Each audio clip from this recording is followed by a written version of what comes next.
Vamos abrir Romanos capítulo 12, versículo 1. Rogo-vos, pois, irmãos, pela compaixão de Deus, que apresenteis os vossos corpos em sacrifício vivo, santo e agradável a Deus. Que é, essa expressão não consta no texto original, então, em sacrifício santo e agradável a Deus, o vosso culto racional. Vamos ainda a João 4, verso 21.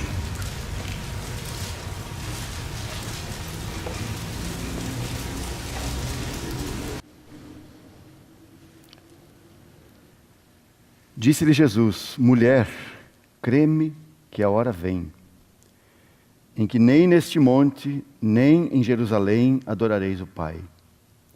Vós adorais o que não sabeis, nós adoramos o que sabemos, porque a salvação vem dos judeus. Mas a hora vem, e agora é, em que os verdadeiros adoradores adorarão o Pai em espírito e verdade, porque o Pai procura a tais que assim o adorem. Deus é espírito, e importa que os que o adorem em espírito e verdade. Vamos orar mais uma vez ainda, irmãos. Senhor, nós já temos dito aqui o quão dependentes somos de Ti, o quanto precisamos ser alcançados pela Tua palavra. Cada vez que estamos diante dela, nós trememos e queremos que sempre seja assim, para que possamos ouvir de fato a Tua voz, para que possamos conhecer os Teus caminhos, a Tua boa vontade. Pedimos nessa manhã que o Senhor encontre a cada um de nós com a Tua palavra. Que assim como a Tua palavra nos diz aqui que foi necessário que o Senhor passasse pela Samaria, então que seja assim conosco nessa manhã. Que seja necessário que o Senhor nos fale ao coração. Seja necessário que o Senhor nos toque aqui nessa manhã, com a Tua bendita e preciosa palavra. É o que nós Te pedimos. Encontre em nós um coração disposto, um ouvido atento. É o que nós Te pedimos, no nome do Teu precioso Filho Jesus. Amém, Senhor. Amém. Nós dissemos aqui no primeiro dia, na primeira sessão, na quarta-feira, pela manhã, que esse trecho, essa história que João nos narra, acerca da mulher, do encontro da mulher samaritana com o Senhor, esse assunto tratado aqui, não é assunto que pode ser reduzido simplesmente ao tema de cantar hinos, né, de entoar louvores entre nós. Ainda que também inclua, claro, as nossas canções. E eu digo que não pode ser reduzido, porque o que o Senhor tem em mente aqui, ao falar de Jerusalém como expressão daquele antigo sistema de coisas, daquele antigo sistema de culto, não se reduz ao modo como nós entoamos as nossas canções nesse tempo. Os irmãos sabem que aquilo que era feito dentro do tabernáculo e mais tarde no templo, tinha pouco de cânticos, tinha pouca música. De fato, nós vamos encontrar música no tabernáculo lá no tempo de Davi. Davi foi aquele que introduziu a música, introduziu canções na adoração a Deus. Mas até então você praticamente não tem notícias de cânticos lá naquele tabernáculo. De modo que aquilo que o Senhor chama de adoração aqui em João 4 não é uma referência ao livro de Salmos, mas aqui em João 4, quando o Senhor fala de adoração, esse adorar em espírito e verdade, engloba tudo aquilo que era realizado naquele local específico em Jerusalém. E o que era realizado em Jerusalém? Os irmãos conhecem bem essa história também, né? Havia todo um encargo com aquele local. Primeiro com o tabernáculo, depois com o templo. Todo um encargo, todo um cuidado, a dedicação de sacerdotes e levitas. Tudo aquilo que eles faziam era em si a adoração a Deus. Diariamente aqueles homens compareciam na parte externa do templo, onde ficava o altar dos holocaustos, e ali ofereciam os sacrifícios da manhã e os sacrifícios da tarde. Todos os dias, nós conhecemos bem essa história. Além disso, eles cuidavam da mesa dos pães, das lâmpadas do candelabro, ofereciam incenso sobre o altar do incenso, e apenas uma vez por ano, o sumo sacerdote adentrava o Santo dos Santos, cheio de temor e tremor. Nós também conhecemos essa história. Entrava naquele local mais íntimo, mais fechado, e ali estava a presença de Deus. Quantas vezes esse serviço, essa adoração envolvia música? Poucas vezes. Na verdade, nas principais festas solenes havia música, sim. A música que foi introduzida nos tempos do rei Davi. Mas pode estar certo de que quando a Bíblia fala de adoração, assim, lá no princípio, não está falando necessariamente de entoar canções. Ainda, claro, que isso esteja incluído. Mas você deve lembrar que aquilo que a Bíblia chama de adoração, não necessariamente aquilo que nós conhecemos como adoração na nossa tradição cristã.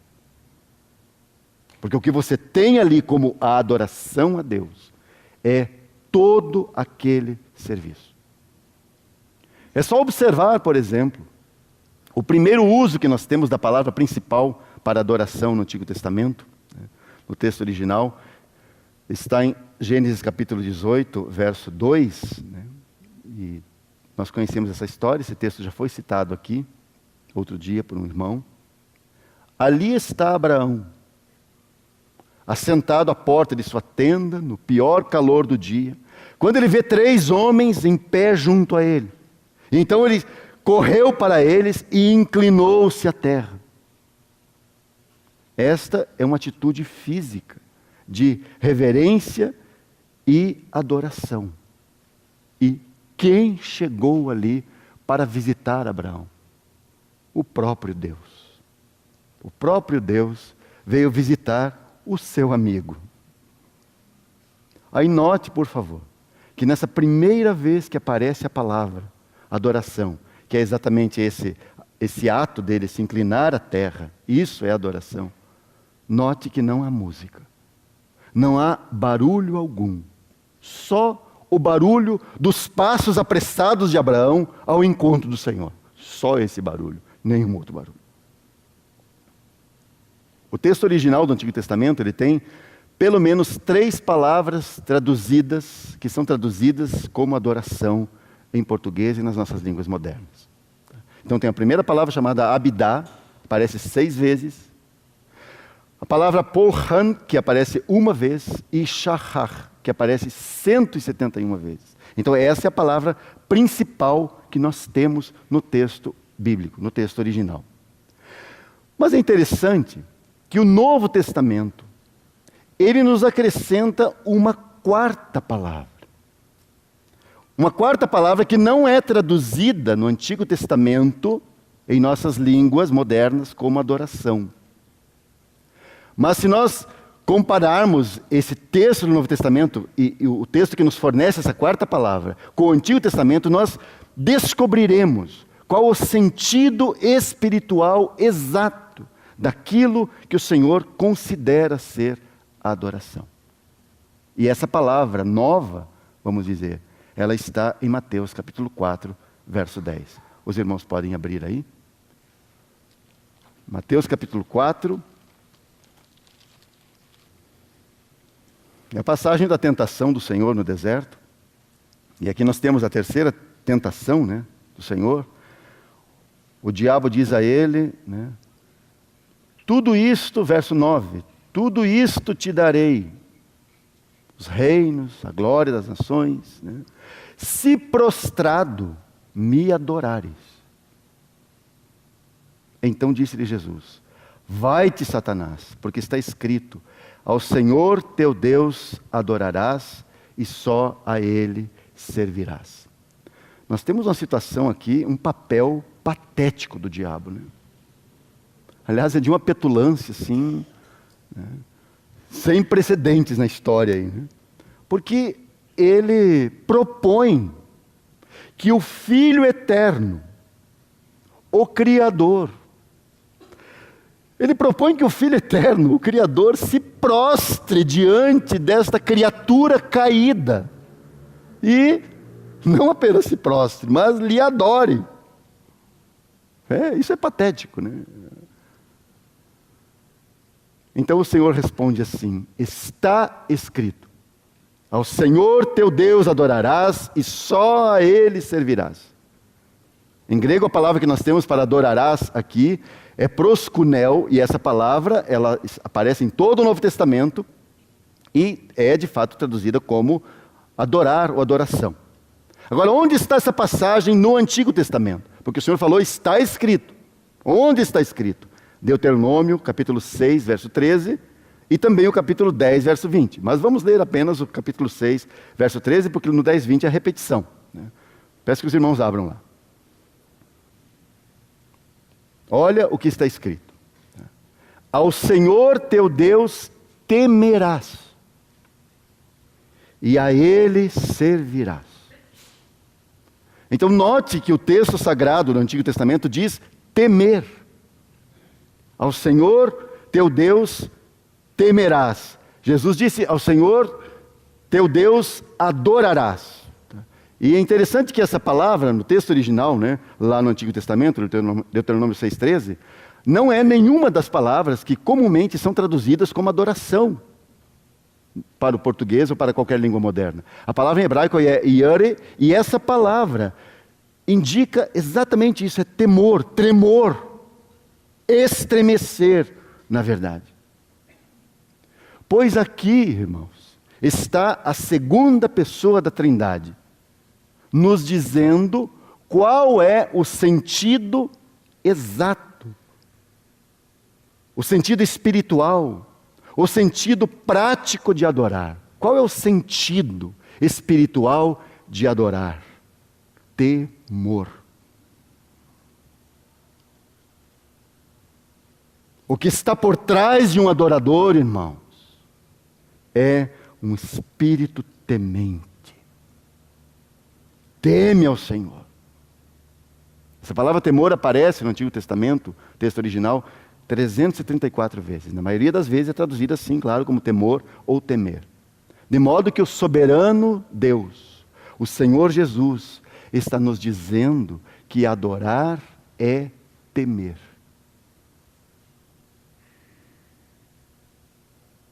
A primeira vez que essa palavra aparece na Bíblia está em Gênesis capítulo 3, verso 10. Qual é a história que temos ali? Capítulo 3 de Gênesis é o capítulo tragédia, né? É a história do pecado, quando nossos pais pecaram, desobedeceram ao Senhor. Pois essa palavra aparece pela primeira vez ali, falando ou expressando o sentimento de Adão e Eva, ao ouvirem a voz do Senhor, que passeava pelo jardim no final do dia, depois de terem cometido o primeiro pecado.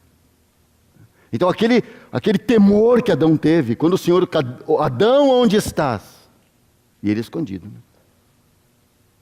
E aí ele diz, eu me escondi entre as árvores. O texto original diz, dentro das árvores do jardim. Porque eu temi. Porque teve medo de Deus. Agora, o medo de um pecador, o temor de um pecador é diferente do temor de um filho. O temor de um pecador é porque a qualquer hora pode vir um raio sobre ele, né? Um filho não teme um raio de Deus sobre ele. Está entendendo? Um filho tem um temor reverente ao seu Senhor, ao seu Deus. E este é exatamente o espírito da adoração. é um temor reverente ao Senhor. É isso que está por detrás. Portanto, é esse temor que deveria dominar os sacerdotes e os levitas ao se aproximarem da presença de Deus no templo. Porque aquilo não poderia se transformar simplesmente num cotidiano, assim, numa repetição, né? E aquilo se tornar tão comum. Mais um dia, o que vamos fazer hoje? Os sacerdotes perguntavam. Tem o horário aí do sacrifício da manhã. E já combinavam uma coisa com outro vizinho, né, logo depois. Não, espera só um pouquinho, vou ali fazer o sacrifício, já volto aqui. Não. Aquilo não se tornou algo trivial, nunca. Pelo menos essa foi a intenção do Senhor. Porque a cada aproximação com o Senhor, aqueles sacerdotes e levitas deveriam se aproximar com esse temor reverente. Você tem esse temor, deveria manter você longe. Mas é estranho que esse temor te aproxima, porque você quer estar perto dele.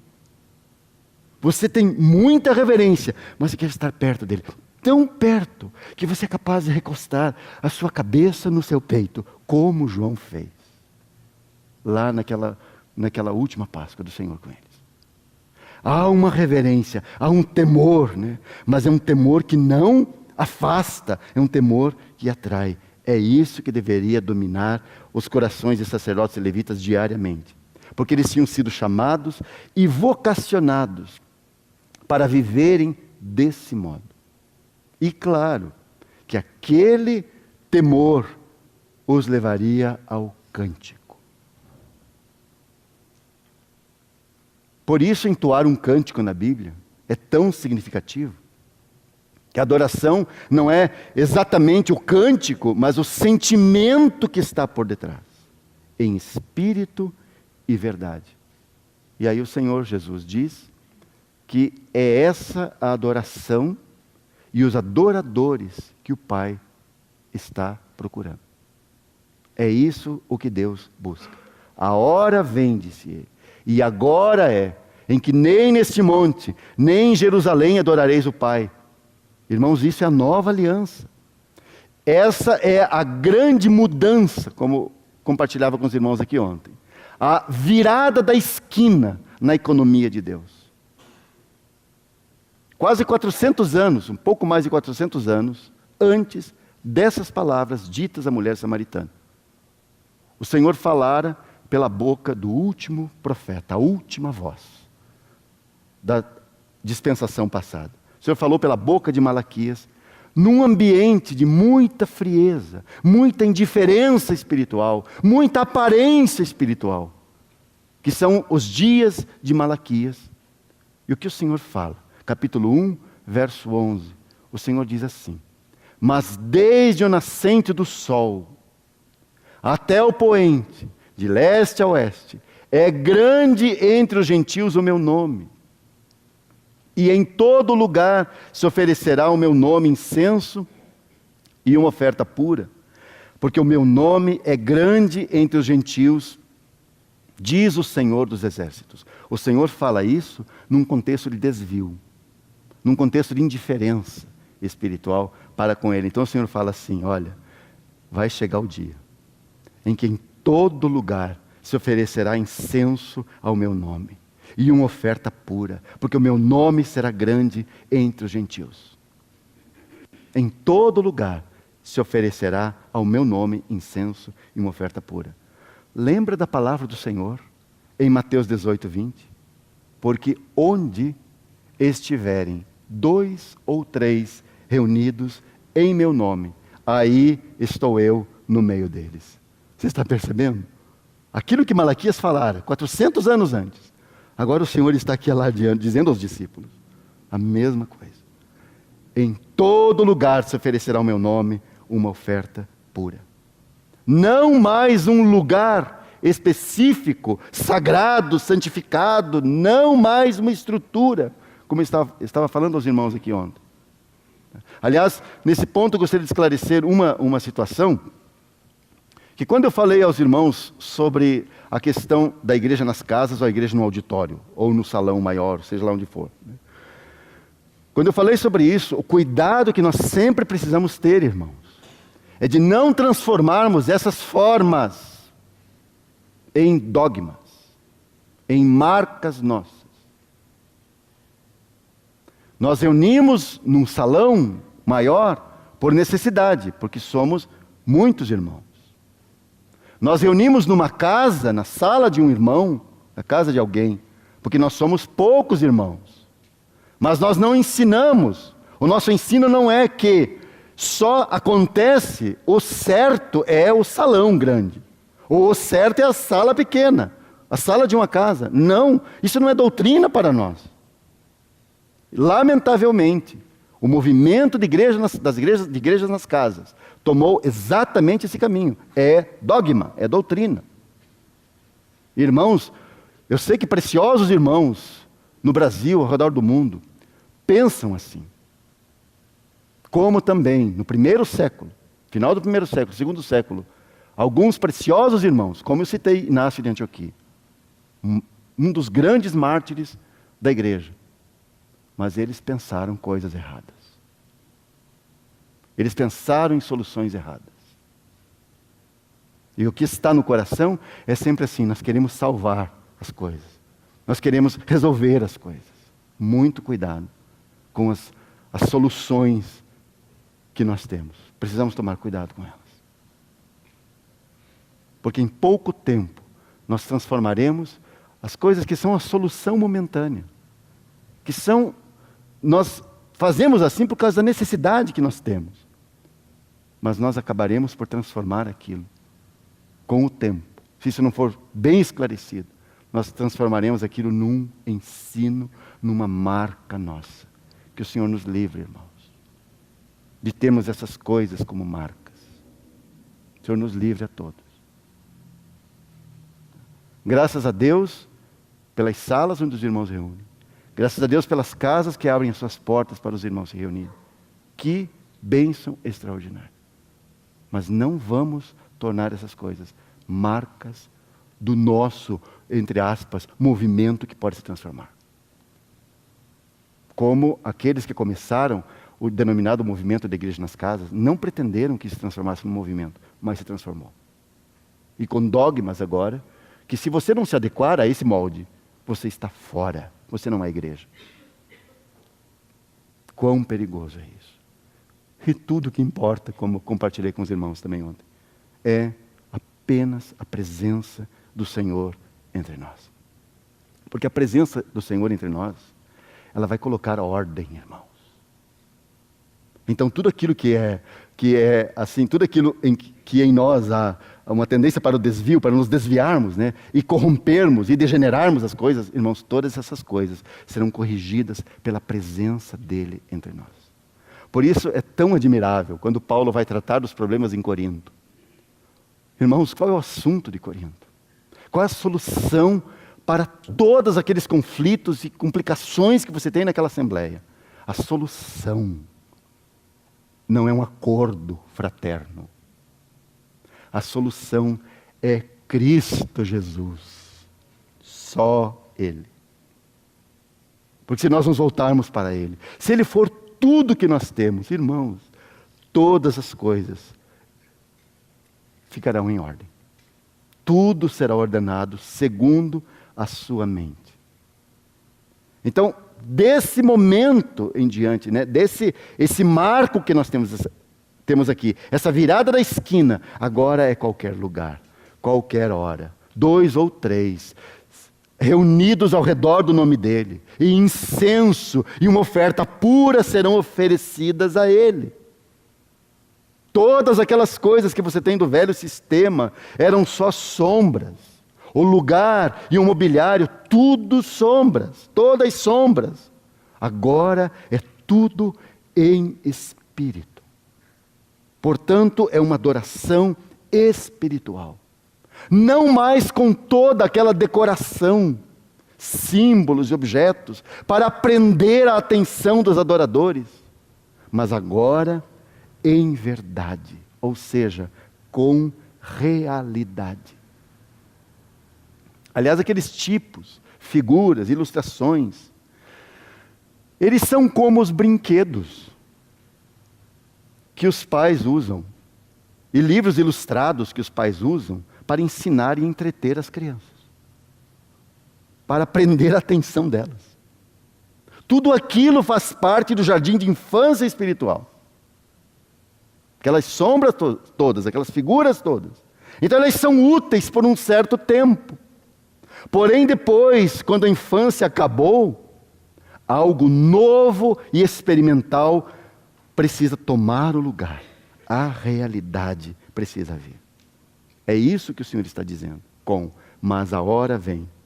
E agora é em que os verdadeiros adoradores adorarão o Pai em espírito e verdade.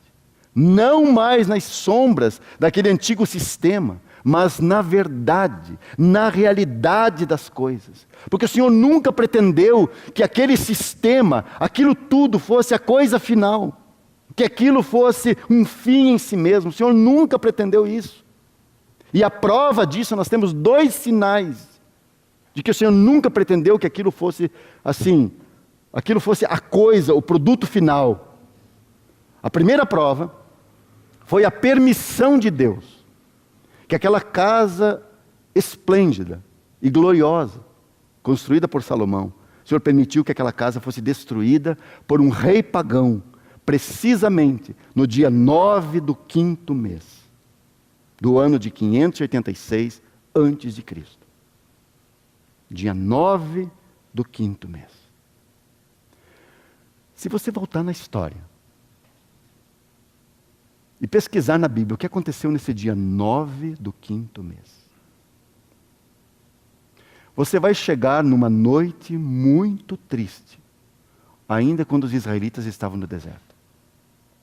Aquele dia, quando eles chegaram, estavam lá perto de Cades Barnea, na entrada da terra prometida, prontos para entrar.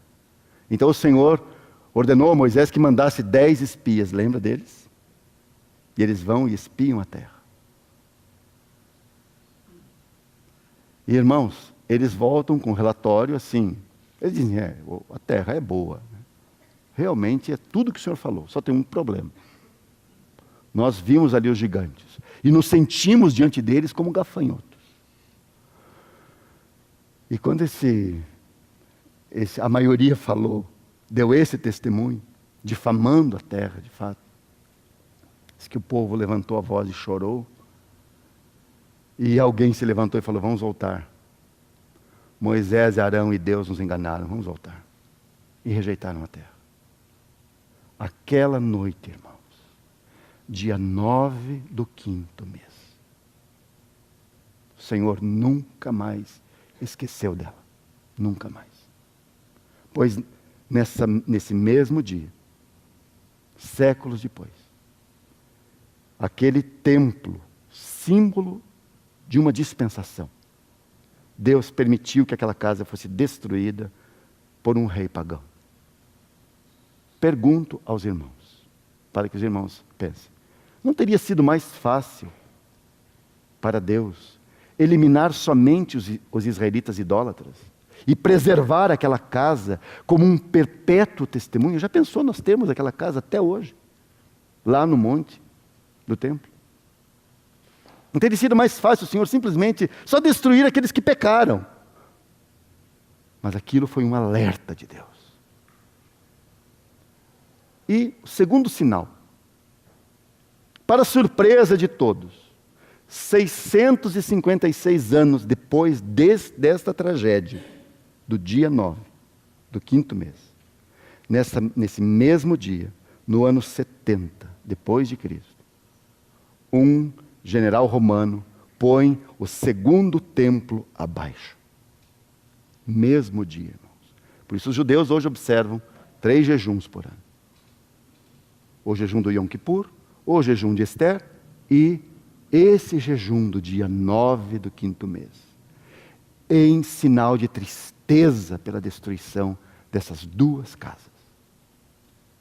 O Senhor nunca mais esqueceu aquela noite. Mas esses 2 atos de Deus, Essas duas permissões de Deus são sinais. O que o Senhor quer dizer? Com esse acontecimento no ano 70, o Senhor deu um basta. Deu um basta a toda tentativa de retorno àquelas sombras. Não mais neste monte, nem em Jerusalém. E o autor de Hebreus diz assim: tira o primeiro para estabelecer o segundo. O que é adoração em espírito e verdade? A adoração em espírito e verdade não é simplesmente cantar cânticos. A adoração em espírito e verdade, irmãos, é a habitação nas excelências de nosso Senhor Jesus.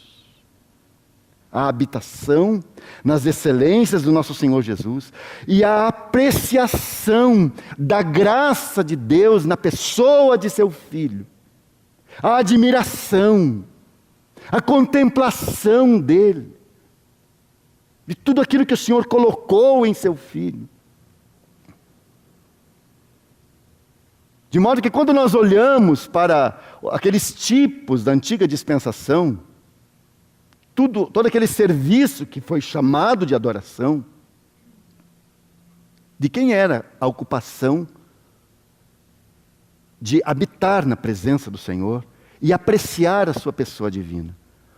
A ocupação era dos sacerdotes. Esse era o seu trabalho. Esse era o trabalho sacerdotal. Uma apreciação da pessoa de Deus. Era estar diante dele. Qual é o significado desse ofício na mente de Deus? A primeira menção que nós temos na Bíblia sobre um sacerdote está em Gênesis 14, quando fala de Melquisedeque, o rei de Salém. E nós sabemos que isso é antes da lei. Antes da lei você tem alguém servindo a Deus. A Bíblia diz que ele é, além de rei, é sacerdote do Deus Altíssimo. Elion em hebraico. E aqui nós devemos notar duas coisas. Em primeiro lugar, Deus é chamado aqui de Altíssimo, sacerdote do Deus Altíssimo. E isso é um dos nomes de Deus, nós sabemos, que fala da sua superioridade em relação a tudo e a todos. Esse título, Elion, não está ligado de nenhum modo à queda de Satanás ou à queda de Adão, ou ao pecado. Não, ele é simplesmente o mais alto, o governante supremo, e Melquisedeque é o seu sacerdote. Seu sacerdote. Isso é a primeira coisa. Em segundo lugar, note que o sacerdócio aqui não está em conexão com sacrifícios pelo pecado, porque como nossa mente é saturada pelo pecado, nós sempre estamos com alguma culpa, né? Então, cada vez que nós ouvimos a palavra sacerdócio, sacrifício pelo pecado, né? Pecado é o que nos domina. Nós não conseguimos pensar em outra coisa.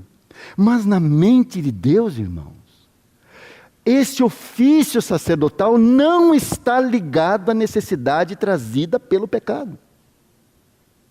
Portanto, o sacerdócio não existe por causa do homem ou do seu pecado. O sacerdócio existe por causa de Deus e para Deus.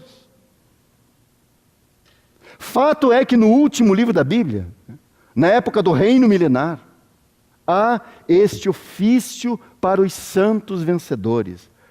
A palavra diz que eles serão sacerdotes de Deus e de Cristo. Mas será que eles oficiarão sacrifícios, oferecerão sacrifícios pelo pecado? Não, irmãos. Eles estão ali para servirem a Deus. Nós também encontramos essa função sacerdotal naquele templo descrito no profeta Ezequiel, que retrata a época do milênio.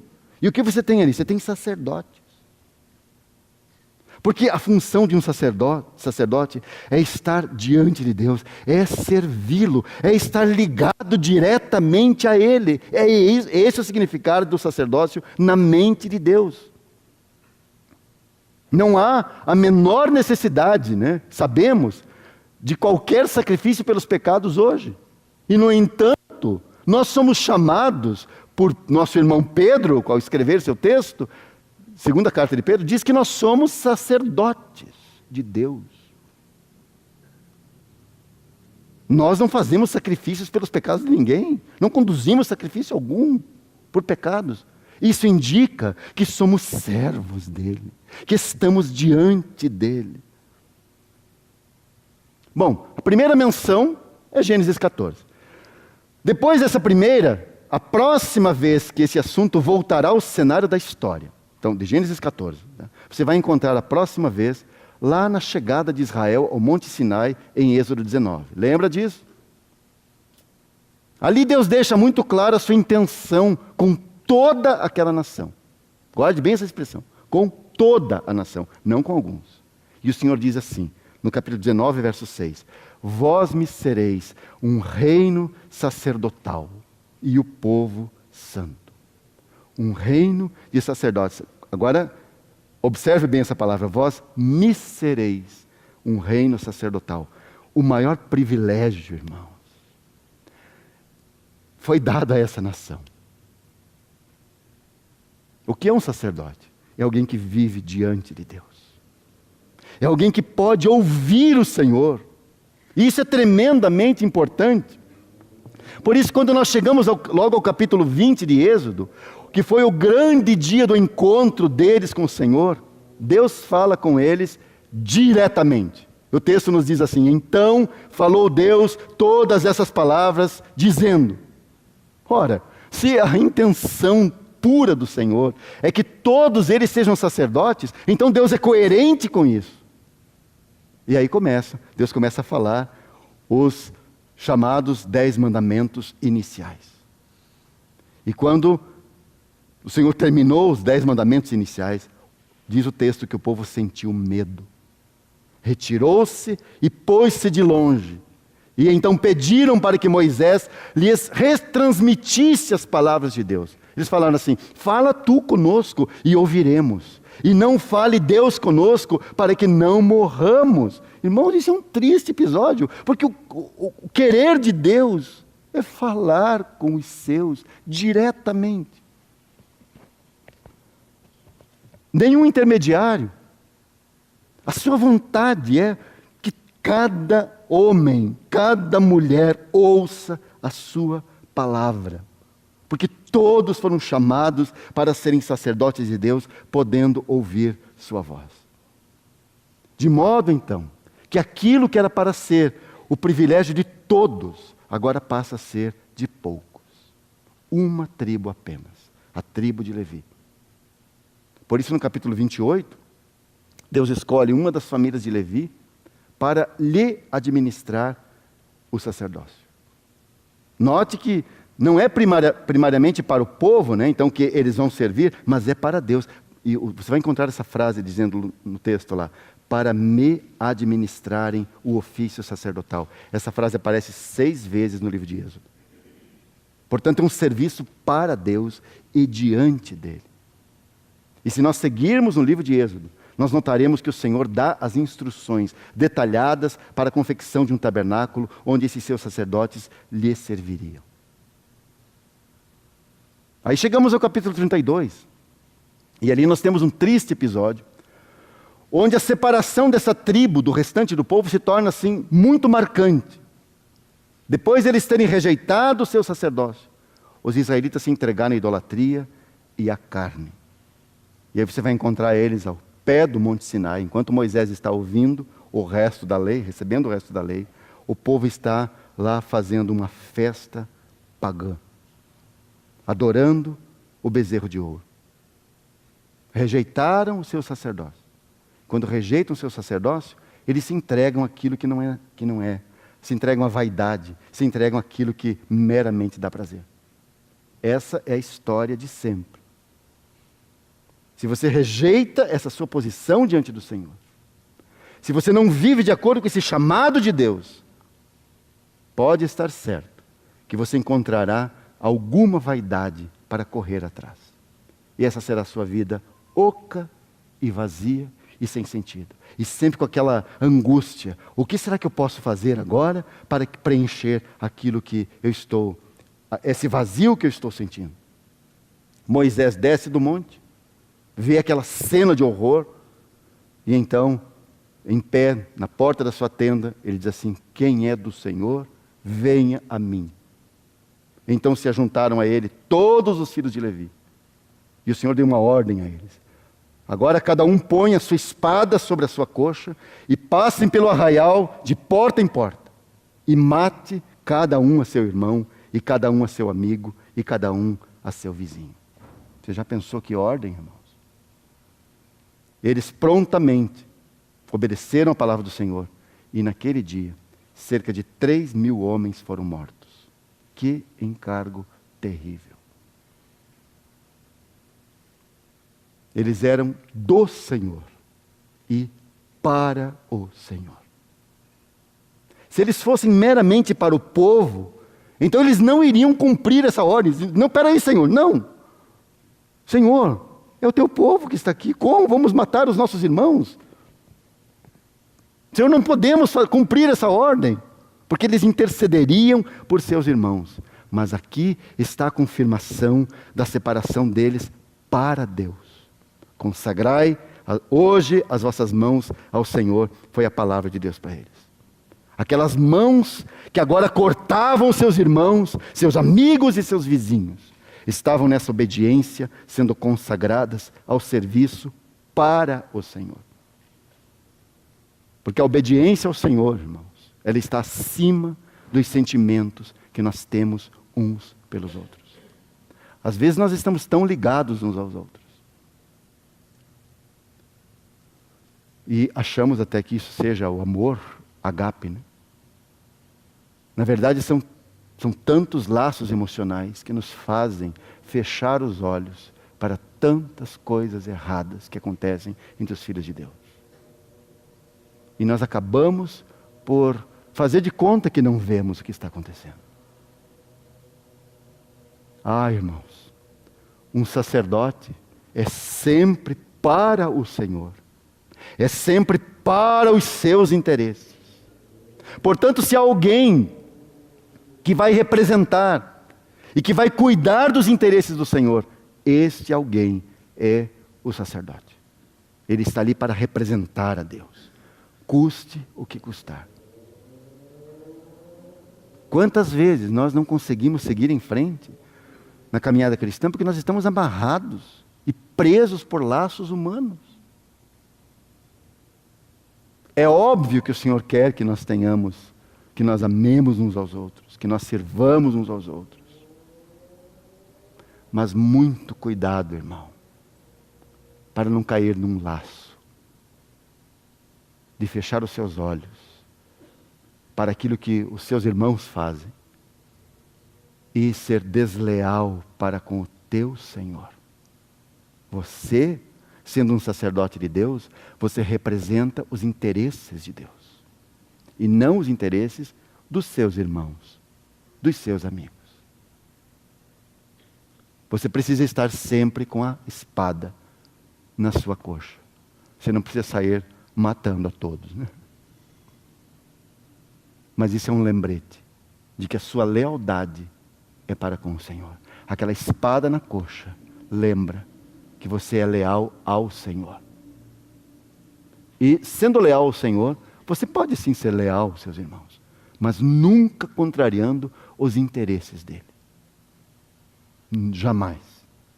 Porque você é um representante dele. A sua lealdade é devida somente a ele. A vida que Deus propôs especificamente à família de Arão e também aos demais da tribo era uma vida de inteira consagração a ele. A consagração de Arão tem muito a nos dizer do que há no coração de Deus para aqueles que são dele. Ao considerar isso, nós devemos lembrar que através dos sacerdotes, Deus quer obter aquilo que não obteve com o restante do povo. Guarde bem essa história também. Deus queria todos, mas o povo rejeitou, a maioria rejeitou. Então agora você tem essa minoria, e nessa minoria, Deus quer encontrar, obter aquilo que não obteve com todo o povo. Os sacerdotes são então a realização do desejo de Deus por se mostrar ao homem. O seu puro desejo é ter uma companhia diante dEle, com Ele e para Ele. É isso que o Senhor quer, irmãos. Eu estou falando de uma sombra do Antigo Testamento, que que vai ter a sua realidade no Novo Testamento. Porque aquilo que o Senhor propõe para essa tribo sacerdotal, esse é o desejo de Deus, é o que Ele vai obter na sua plenitude na igreja, com a igreja.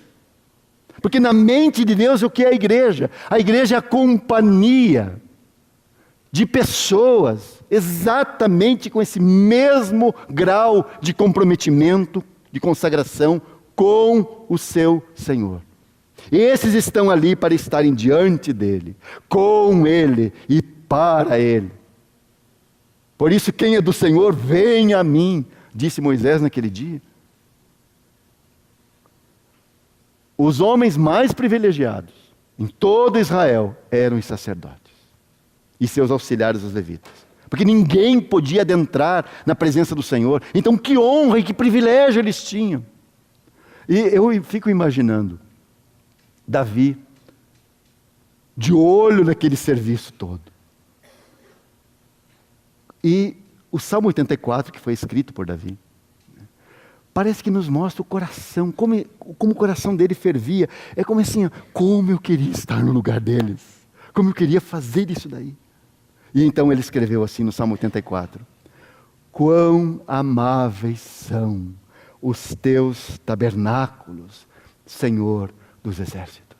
Você pode imaginar Davi de longe, vendo aquilo acontecer, aquele serviço ao Senhor, aquela adoração sendo oferecida ao Senhor. Então ele diz: quão amáveis, Senhor, são os teus tabernáculos. A minha alma está desejosa e desfalece pelos teus átrios, Senhor. Bem-aventurados os que habitam em tua casa. Quem são os que habitam em tua casa? Eram os sacerdotes. Senhor, como eles são bem-aventurados. Eles louvar-te-ão continuamente, porque mais vale um dia nos teus átrios do que 1000. Preferia estar à porta da casa do meu Deus a habitar nas tendas dos ímpios. Como que dizendo, quem dera eu pudesse estar nessa posição. O mais alto privilégio era ser um sacerdote, porque esses podiam contemplar a glória do Senhor na sua casa. Depois da falha da nação, Deus vai obter, através dessa classe sacerdotal, um tipo de remanescente. Os sacerdotes são, um tipo de remanescente. Eles eram um vivo testemunho do Senhor diante da nação. E eu penso que isso é um exercício maravilhoso, você estudar essas coisas da antiga aliança, sob esse prisma. Aqui está o que Deus pretende comigo. Então as vestimentas do sacerdote davam um belo testemunho da pessoa e da obra de Cristo.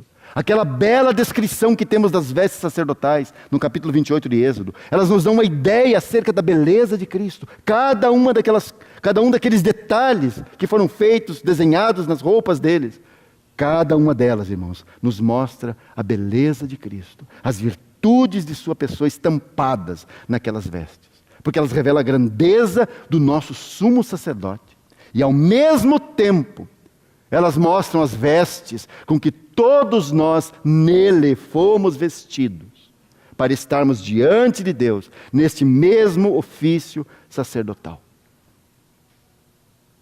Uma outra coisa muito bela que nós temos, no capítulo 8 de Levítico, quando ali tem a descrição da consagração de Arão e seus filhos como sacerdotes. Depois de feitos os sacrifícios, Arão e seus filhos foram ungidos com o sangue do carneiro da consagração na sua orelha direita, no polegar da mão direita e no polegar do pé direito. E nós sabemos o significado dessas coisas, né? O ouvido direito manchado de sangue, para que possa ouvir as palavras de Deus. E como essa questão de ouvir o Senhor era importante. Não se poderia conceber a ideia de um sacerdote surdo a Deus, que não ouvisse a voz do Senhor. Porque em todo Israel, eles eram aqueles que escutavam a fala de Deus. Isso representa, de algum modo, a recuperação daquilo que se perdeu em Adão. Adão não pôde mais ouvir a Deus, porque deu ouvidos para outro. Mas aqui, com esse sacerdócio, como que temos uma recuperação daquilo que se perdeu? Como um ouvido é importante. Um ouvido apenas é tudo o que o Senhor precisa. Por isso você vai encontrar no Novo Testamento 13 vezes a seguinte frase: quem tem um ouvido, ouça. As nossas traduções dizem ouvidos, no plural. O texto original diz no singular: quem tem um ouvido. Porque só um ouvido bom basta. Quem tem um ouvido para ouvir, ouça. E é interessante que essa frase vai aparecer mais vezes, a maior parte das vezes está no Apocalipse, 7 vezes lá no começo, nas 7 cartas. Em que contexto? Em que ambiente? Num ambiente em que as igrejas não ouvem o seu Senhor. Então o Senhor precisa dizer: quem tem um ouvido aí, ouça. Tem alguém com um ouvido só funcionando? Ouça o que eu estou dizendo. Ainda o polegar da mão direita, manchado de sangue, para que pudesse executar o serviço ao Senhor. E o polegar do pé direito, manchado de sangue, para que pudesse andar de modo digno da vocação com que foi chamado. Sendo assim, ele inteiramente, da cabeça aos pés, estava consagrado ao Senhor. Ora, meus irmãos, não é isso exatamente o que o Senhor está procurando em todo o tempo? Porque o Pai procura a tais que assim o adorem. O Pai não está procurando alguém que compareça em um determinado horário para cantar alguns cânticos com outros irmãos. Você pode fazer isso, mas não é exatamente o que o Pai está esperando e procurando. Ele quer gente assim, um povo exclusivamente seu, inteiramente dedicado a Ele. É isso que o Pai procura, porque isso é adoração. Quando nós chegamos, por exemplo, aquela bela passagem escrita por nosso irmão Pedro, que eu citei há pouco, sobre o nosso sacerdócio, né? Que nós somos sacerdócio santo, casa espiritual, pedras vivas. Nós temos o seguinte quadro: nós somos sacerdotes espirituais, adoramos um templo espiritual, servimos a um altar espiritual, oferecemos sacrifícios espirituais e estamos vestidos com vestes espirituais. Esses são os sacerdotes da nova aliança, inteiramente vestidos com Cristo. Nunca se apresentam, né? Nunca a sua carne é mostrada. Tudo que aparece é a pessoa de Cristo. Vós também, como pedras vivas, sois edificados casa espiritual e sacerdócio santo, para oferecer sacrifícios espirituais agradáveis a Deus por Jesus Cristo. E ainda temos aquela bela passagem de Hebreus capítulo 13, verso 15 e 16. Portanto, ofereçamos sempre por Ele, por Cristo, a Deus, sacrifício de louvor, isto é, o fruto dos lábios que confessam o seu nome. E não vos esqueçais da beneficência e comunicação, porque com tais sacrifícios Deus se agrada.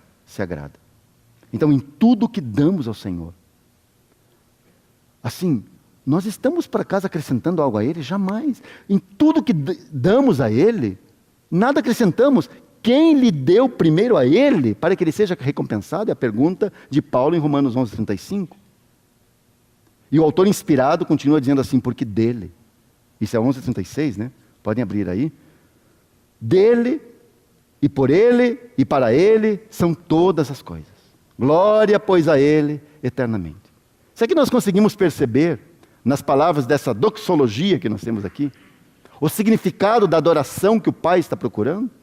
Dele, e por Ele, e para Ele são todas as coisas. Glória, pois, a Ele eternamente. Já conseguimos perceber, irmãos, o que significa adoração com essas palavras. Se alguém ainda não entendeu, então nós podemos prosseguir no texto. Aí você entra no capítulo 12. Rogo-vos, pois, irmãos. E que nós temos a conjunção tão importante. Ou seja, à vista disso, versos 36 e anteriores, rogo-vos, irmãos, pela compaixão de Deus, porque isso que ele vai falar agora é fato por causa da misericórdia de Deus, que Deus não deveria aceitar nada de pecadores. Mas ele diz assim, rogo-vos, pois, irmãos, pela compaixão de Deus, que todos provamos, que apresenteis os vossos corpos. Isso é a realidade. Isso é o real. Isso é em verdade. Apresenteis os vossos corpos em sacrifício vivo. No texto original, nós temos um verbo aqui. Então, é assim, em sacrifício que vive. Santo e agradável a Deus, o vosso culto racional. Há uma tradução em português, que é a tradução interlinear do Novo Testamento, tradução literal, diz assim, o vosso culto espiritual, que é o vosso culto espiritual. Consagração, entrega completa. Então considere bem o que nós temos aqui. Pedro nos disse que nós somos sacerdotes de Deus.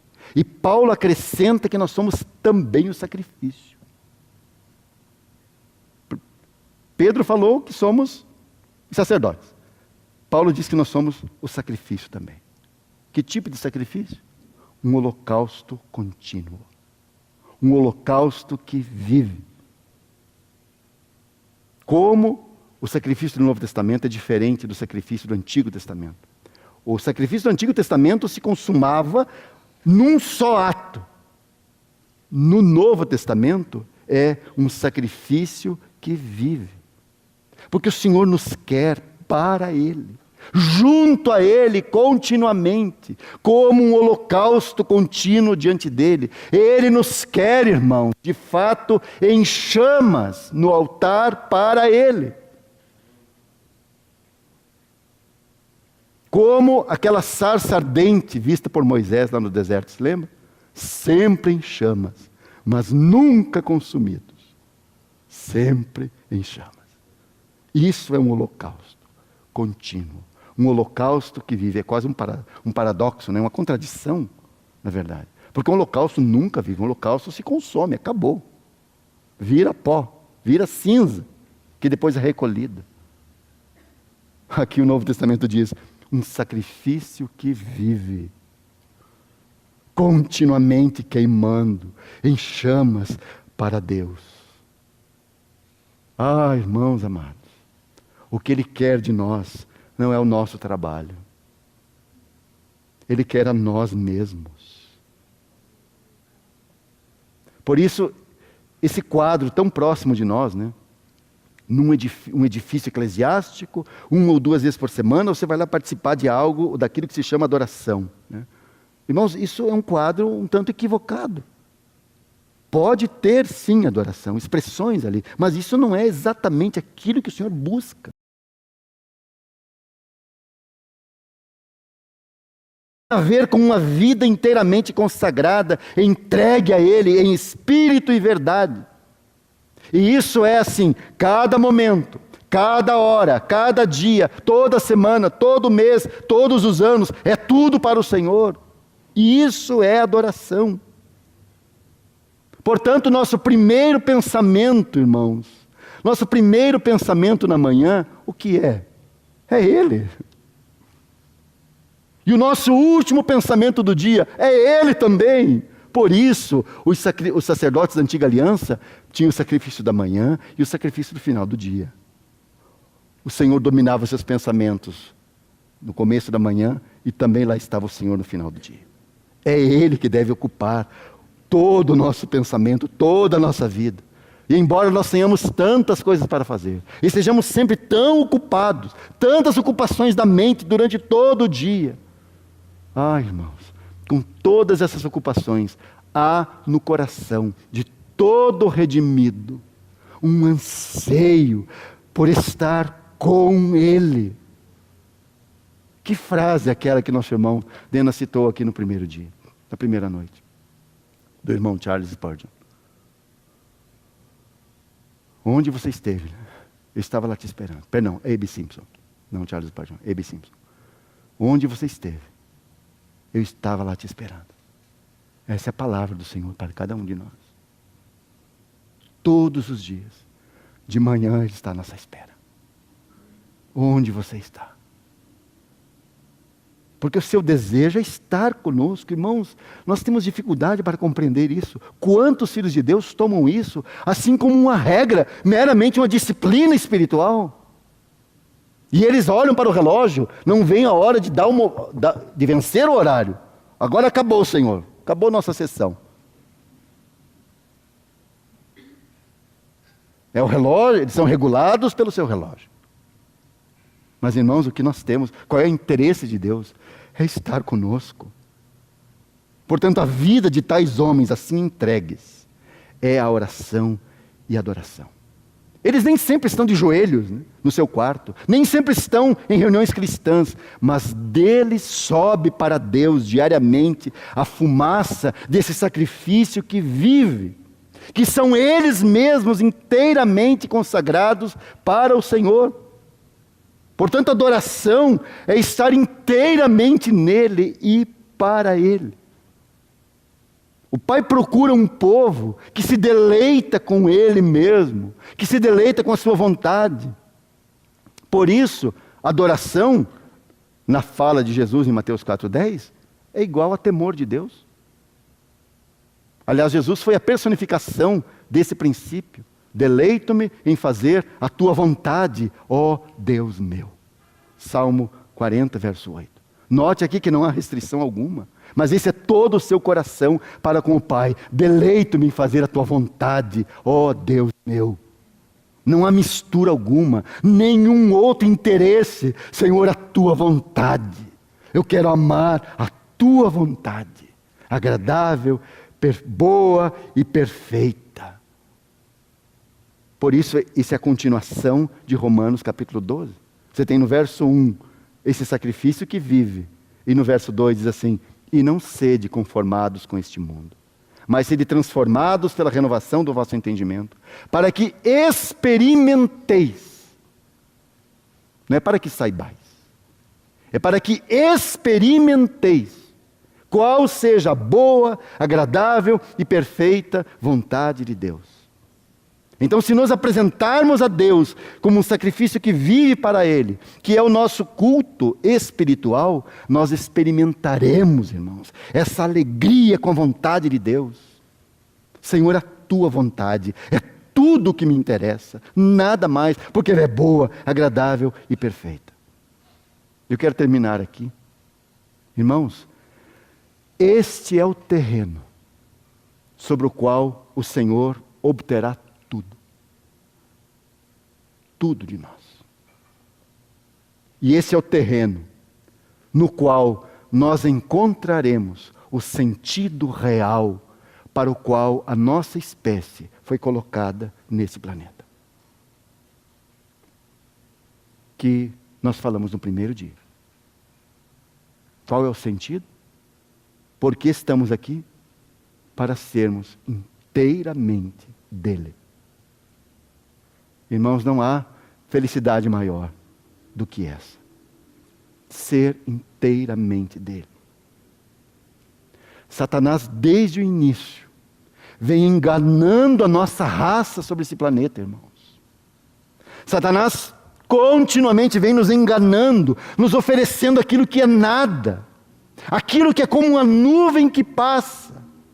Tudo isto te darei, se prostrado me adorares. É o que ele propôs ao nosso Senhor no deserto, é o que ele propõe a cada um de nós. É a tentação que todos nós enfrentamos nesse tempo. Aliás, todos os filhos de Deus enfrentaram no seu tempo. Tudo isso te darei. O que é esse tudo? É nada. É só vaidade. É só aquilo que vem e passa. É aquilo que vai te trazer ainda mais preocupações. Mais dor de cabeça. Mas vem nos enganando. Como se aquilo fosse tudo. E não é tudo, irmãos. Não é nada, aliás. Porque não há mais nada além dele que possa dar sentido às nossas vidas aqui e na eternidade. Sabe, meus irmãos, o que nos satisfará na eternidade, o que vai trazer tanta felicidade para todos, cada um de nós. Irmãos, não são as ruas de ouro. Não é o rio de cristal. Não são os portões de pérola. Irmãos, o que nos dará eterna felicidade é Ele mesmo em pessoa. E finalmente, Ele nos terá ali exclusivamente para si. Só para Ele. E desfrutaremos naquele eterno dia da doçura de sua presença. Por isso nos ama tanto. Qual é o melhor lugar para a nossa espécie viver? Eternamente. Diante dEle, na doçura de sua presença. Porque Ele quer o melhor para nós.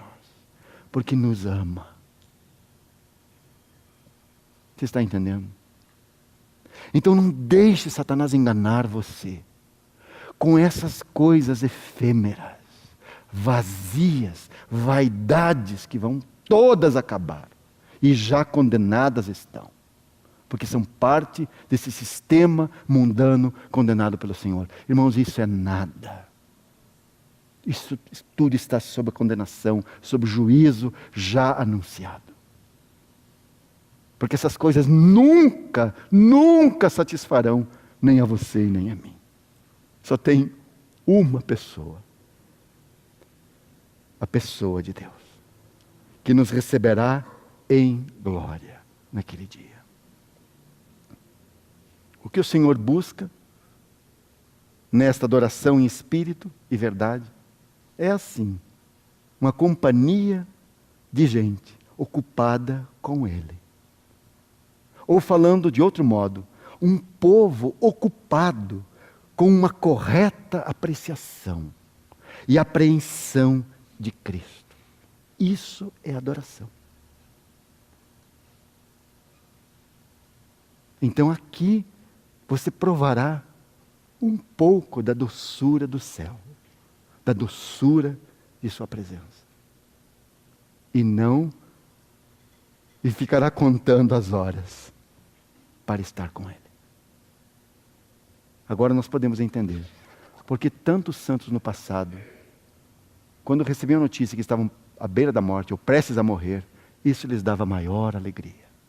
Como aquele nosso irmão, Inácio de Antioquia. Se eu chegar lá naquele dia e as feras estiverem dispostas, eu vou incitá-las todas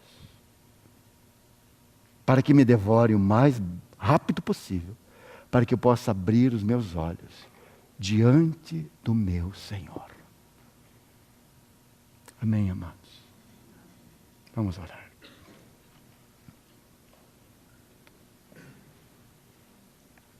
Senhor, quanto Tu nos amas. Quanto o Senhor nos quer. Para que estejamos diante de Ti, na Tua companhia.